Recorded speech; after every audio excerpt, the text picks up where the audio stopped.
ज़रा सोचिए, आपके अपने घर के लिए आप किसी और को हर साल पैसे दे रहे हैं, सिर्फ इसलिए क्योंकि उस ज़मीन पर उनका हक है, जिस पर आपका घर बना है।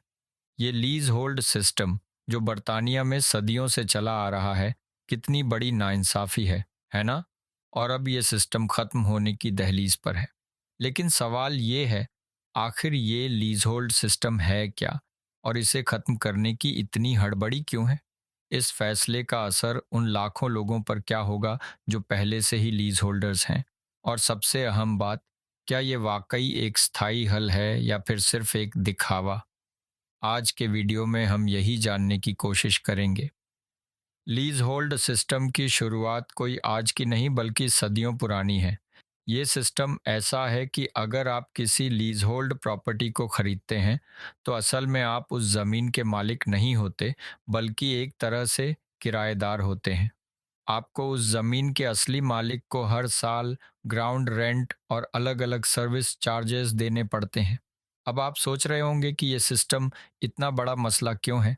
असल में बहुत से लीज होल्डर्स को हर साल बेहिसाब सर्विस चार्जेस, रिपेयर्स और यहाँ तक कि छोटे-छोटे कामों के लिए भी मोटी रकम चुकानी पड़ती है।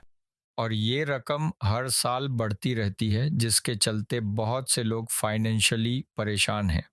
हाउसिंग मिनिस्टर मैथ्यू पेनीकुक ने ऐलान किया है कि मौजूदा पार्लियामेंट के खत्म होने से पहले लीजहोल्ड सिस्टम को हमेशा के लिए खत्म कर दिया जाएगा। ये वादा अपने आप में बहुत बड़ा है, क्योंकि इससे पहले भी कई मिनिस्टर्स इस तरह के वादे कर चुके हैं, लेकिन कोई ठोस कदम नहीं उठाया गया। लेकिन मसला सिर्फ सिस्टम को खत्म करने का नहीं है, बल्कि सवाल ये भी है कि जिन लोगों के पास पहले से लीज होल्ड प्रॉपर्टीज हैं, उनका क्या होगा। इसीलिए इस बार जो बिल पेश किया जा रहा है, उसमें सिर्फ नए लीज होल्ड्स पर बैन नहीं लगेगा, बल्कि पुराने लीज होल्डर्स को भी राहत देने के लिए कुछ बड़े बदलाव किए जा रहे हैं। अब सवाल उठता है कि अगर लीज होल्ड सिस्टम खत्म होगा, तो उसकी जगह क्या आएगा? इसका जवाब है कॉमन होल्ड। कॉमन होल्ड एक ऐसा सिस्टम है जिसमें फ्लैट्स के मालिक मिलकर उस बिल्डिंग को चलाते हैं, बिना किसी फ्री होल्डर के झंझट के। मतलब कोई ग्राउंड रेंट नहीं, कोई बेहिसाब सर्विस चार्जेस नहीं। लेकिन कॉमन होल्ड का एक बड़ा चैलेंज ये है कि इसमें बिल्डिंग को मेंटेन करना और फैसले लेना खुद फ्लैट ओनर्स की जिम्मेदारी होती है। और यहाँ ही सबसे बड़ा सवाल खड़ा होता है, क्या सारे फ्लैट ओनर्स मिलकर सही ढंग से बिल्डिंग को चला पाएंगे, या फिर ये सिस्टम भी कुछ ही सालों में लीज होल्ड जैसी मुश्किलों से घिर जाएगा। इस फैसले के पीछे सबसे बड़ा कारण है फ्री होल्डर्स और बिल्डिंग मैनेजर्स की मनमानी।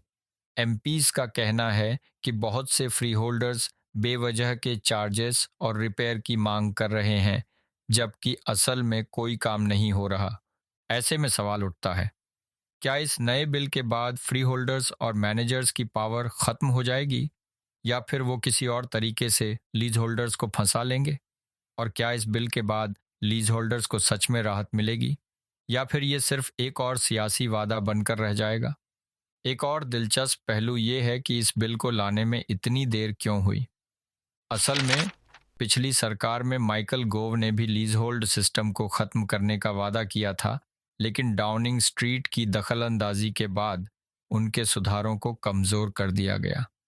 अब सवाल ये है कि क्या इस बार भी ऐसा कुछ होगा, या फिर इस बिल को सही मायनों में पास कर दिया जाएगा। अगर ये बिल सही मायनों में पास हो जाता है, तो इसका असर करीब 5 मिलियन घरों पर पड़ेगा। लीज होल्डर्स को फाइनेंशियली राहत मिलेगी, फ्री होल्डर्स की मनमानियां खत्म होंगी, और सबसे बड़ी बात, लोगों को अपने घरों पर एक असली मालिकाना हक मिलेगा। लेकिन एक चीज़ तो पक्की है, इस फैसले का असर सिर्फ लीज होल्डर्स तक सीमित नहीं रहेगा।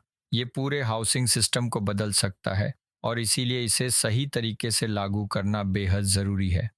तो दोस्तों, आने वाले महीनों में देखना होगा कि ये बिल सच में एक गेम चेंजर साबित होता है, या फिर ये भी सियासी वादों की फहरिस्त में शामिल हो जाता है। आपको क्या लगता है, ये फैसला लीज होल्डर्स के लिए राहत लेकर आएगा, या फिर ये सिर्फ एक और सियासी चाल है? अपने ख्याल हमें कमेंट्स में ज़रूर बताएं। मिलते हैं अगले वीडियो में। तब तक के लिए खुदा हाफिज़।